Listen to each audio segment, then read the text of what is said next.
The Corruption Perceptions Index, also known as CPI, was developed by Transparency International in 1995.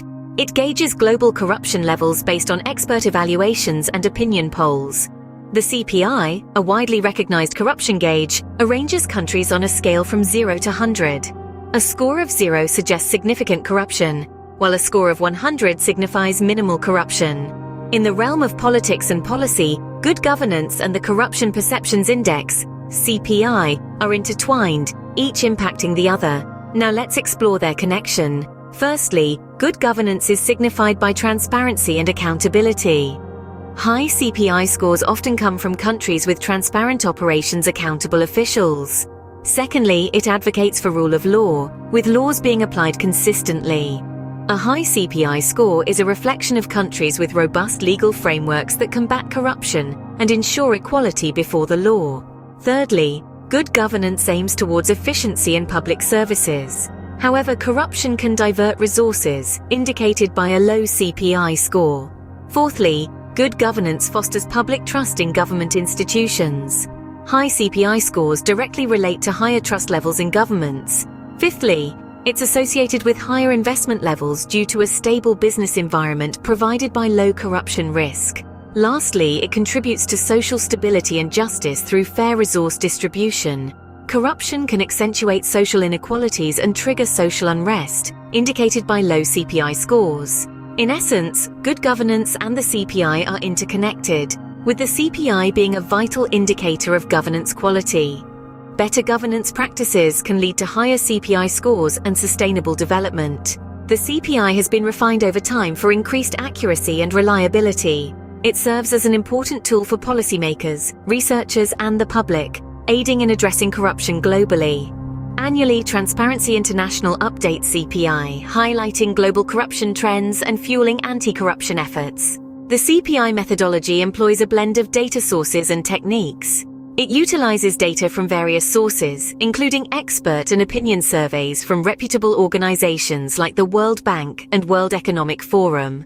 Expert assessments are collected from institutions and individuals experienced in corruption and governance issues, evaluating corruption levels in each nation's public sector. Opinion surveys, conducted by business people and individuals with first-hand corruption experience, ask respondents to rate corruption prevalence in sectors like government, judiciary, and law enforcement.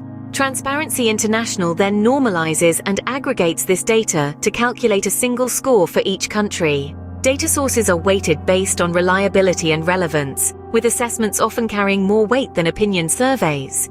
International publishes the annual CPI results, providing analysis and insights into global corruption. These reports highlight trends, areas of concern, and offer recommendations to tackle corruption.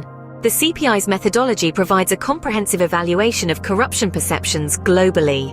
It aids in understanding the complex world of corruption and guides our anti-corruption efforts. The Corruption Perceptions Index directs us towards a future of integrity and transparency. Delving into the Corruption Perceptions Index, we use Nepal as an example to comprehend its significance. This journey begins in 1995, the year the CPI started including Nepal. During the early years, Nepal faced high levels of perceived corruption, indicating political instability and systemic issues. By 2001, the royal massacre led to political turmoil and a Maoist insurgency surge, pushing Nepal further down the CPI rankings. However, the post-conflict reconstruction and constitutional transition brought hope. The country improved governance and reduced corruption, causing a steady rise in its CPI rankings. Today, Nepal's CPI ranking fluctuates, reflecting its socio-political landscape changes. Nevertheless, the trend indicates progress, demonstrating the resilience of its people and institutions. The Corruption Perceptions Index is not just a ranking system, but a mirror reflecting a nation's struggles and triumphs in combating corruption.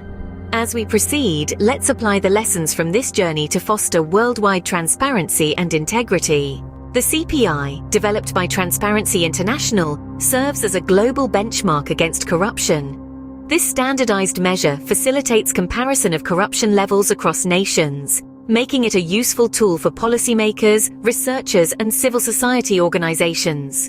The CPI raises public awareness about corruption's prevalence and impact globally, promoting public discourse and accountability.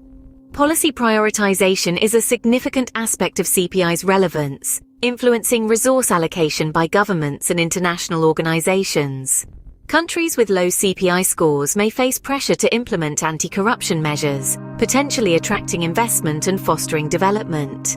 The CPI is utilized by investors, businesses, and international organizations to assess corruption risks, with countries scoring higher being perceived as less risky.